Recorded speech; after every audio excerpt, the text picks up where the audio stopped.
Dear students, welcome to your YouTube channel. Madam wow, आज हम class 12 का बहुत इंटरेस्टिंग तरीके से क्या स्टार्ट करने वाले हैं, real GDP versus nominal GDP.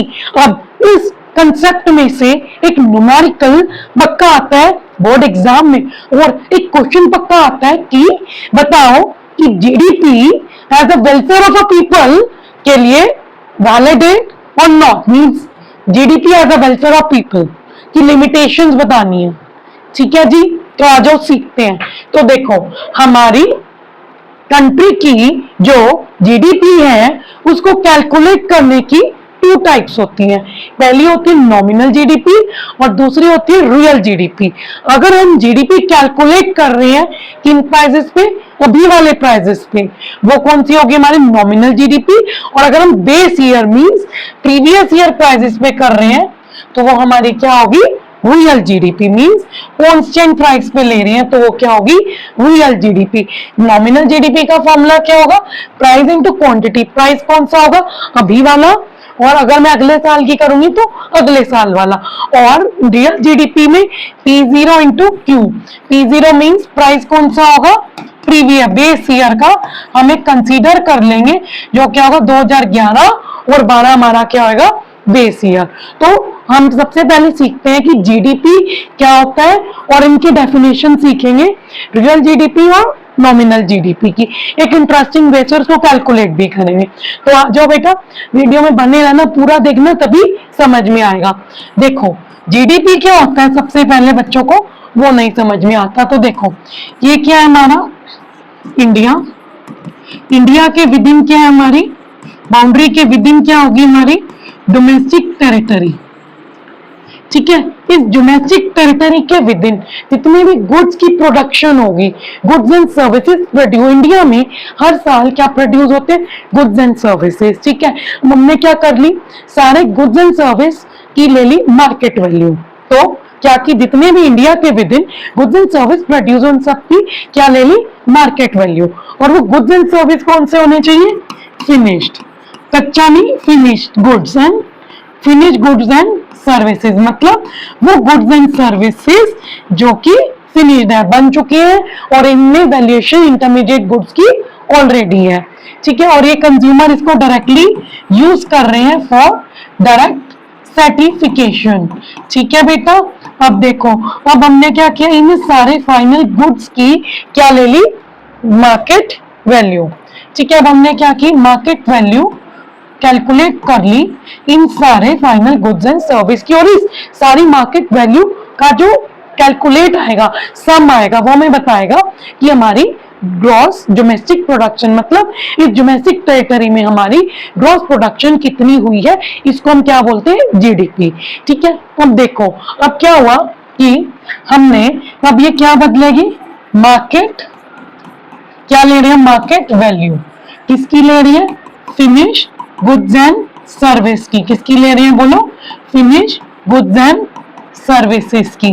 ठीक है, अब जब ये मार्केट वैल्यू में बहुत बड़ा एक बदलाव होगा, वो ये होगा कि अगर मैं अभी कौन से ईयर में हम 2024-25, ठीक है, अगर अभी वाली गुड्स की मार्केट वैल्यू कितनी है, 200 रुपीज 200। ठीक है, और इससे पिछले ईयर वाला ले लो 2324 वाली, 2324 वाली कितनी है, 300, मान लो 100 रुपए।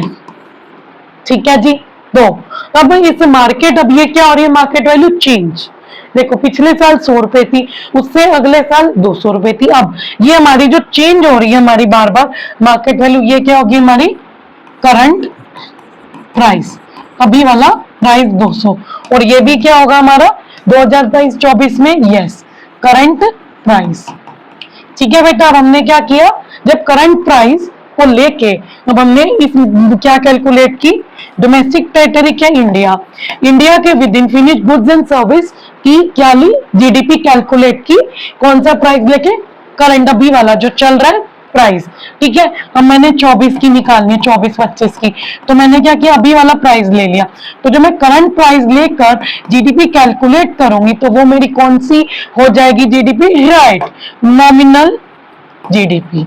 ठीक है जी, तो मैं इसका एक्सप्लेनेशन कर देता हूं आपको। इसके एक्सप्लेनेशन कर देती हूँ इंग्लिश हिंदी में, इंग्लिश में कि क्या डेफिनेशन है।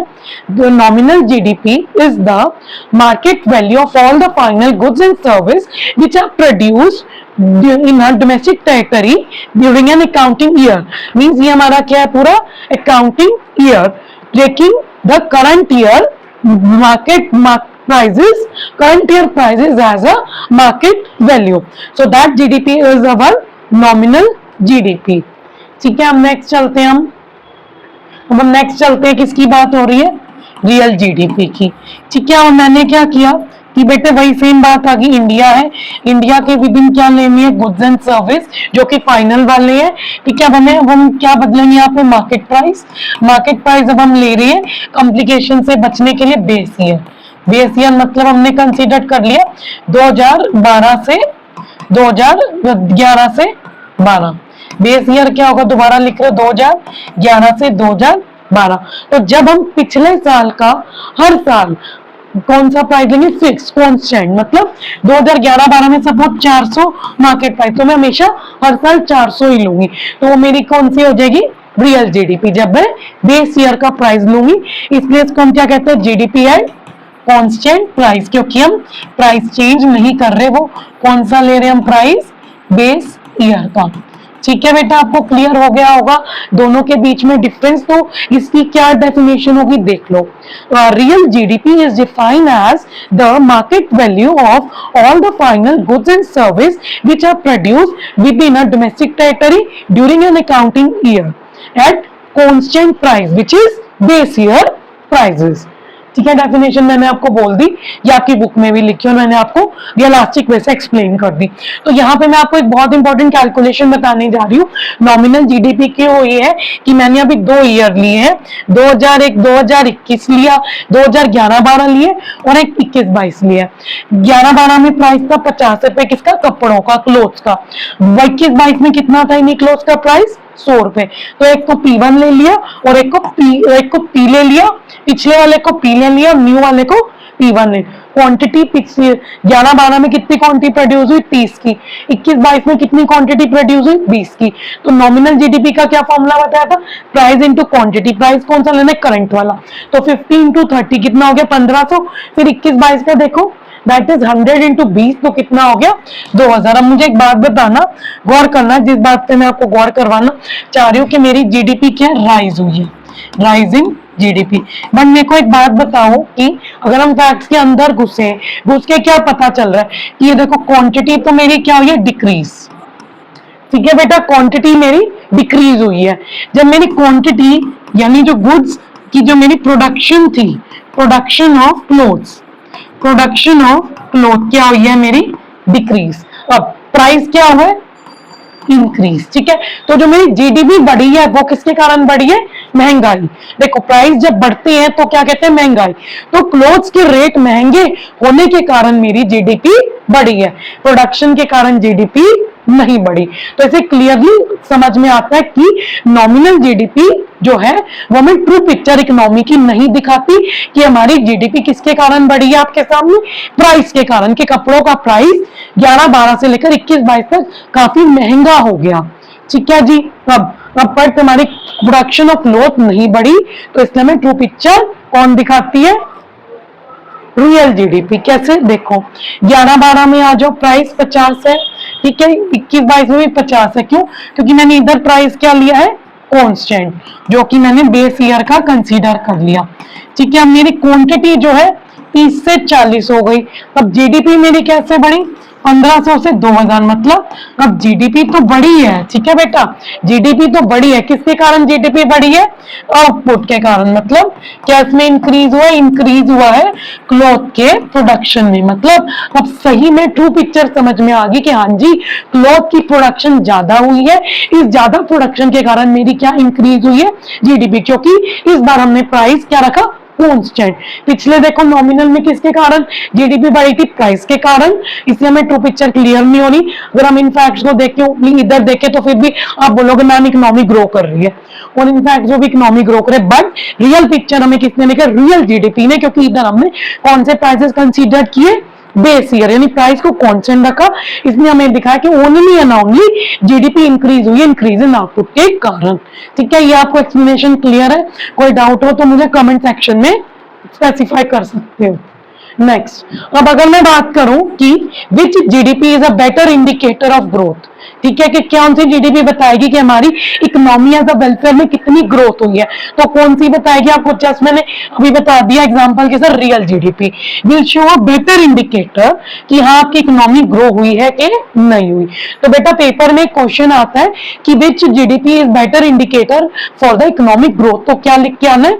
Real GDP. और रीजन मैंने आपको ये सारा एक्सप्लेन कर दिया, पे टेबल ड्रॉ करा ना, जो दोनों मैंने आपको बता दिए, और उसके बाद आप ये लिख सकते हो, पूरा एक्सप्लेन कर सकते हो कि रियल जीडीपी मेरी क्यों बढ़ी है, क्योंकि आउटपुट के इंक्रीज के कारण, और हमने प्राइस क्या लिया था? कांस्टेंट। ठीक है, इसको आप एक्सप्लेन कर सकते हो टेबल के साथ अपने वर्ड्स में, जो मैंने आपको हिंदी में बताया। मगर मैं नेक्स्ट बात करूं, कुछ फॉर्मूलाज हैं हमारे, जो 3 फॉर्मूलाज हमें लर्न करने जरूरी है। 100% इसमें से न्यूमेरिकल बोर्ड में सीबीएसई में आपको मिलेंगे ही मिलेंगे। ठीक है, अब देखो पहला आपको फॉर्मूला याद करने जीडीपी डिफ्लेक्टर का, वो क्या होता है? Nominal GDP upon real GDP into 100। जो नॉमिनल जीडीपी होती है वो क्या होती है हमारी? याद करो, कांस्टेंट वाली, और सॉरी करंट वाली। क्या होती है? करंट। और रियल जीडीपी क्या होती है? कांस्टेंट। ठीक है, current upon constant to 100 learn करने का तरीका है। नॉमिनल जीडीपी निकालनी और रियल दे रखी है, तो क्या करोगे? रियल जीडीपी लिखोगे जो क्वेश्चन में गिवन है, प्राइस इंडेक्स गिवन होगा इनटू 100, तो क्या निकल जाएगी? Nominal GDP. इसी का इधर उधर ले जाओ तो रियल भी निकल जाएगी, इसी फॉर्मूले से निकल जाएगा सब कुछ। ठीक है, अब ग्रोथ रेट ऑफ जीडीपी, अगर हमें निकालना है कि हमारी जीडीपी कितनी ग्रो हुई है, तो हम कैसे निकालेंगे? कितना चेंज आया जीडीपी में पिछले साल और इस साल वाले में अपॉन कर दो पिछले साल वाला इंटू 100, तो हमें क्या पता चल जाएगा? Growth rate of GDP.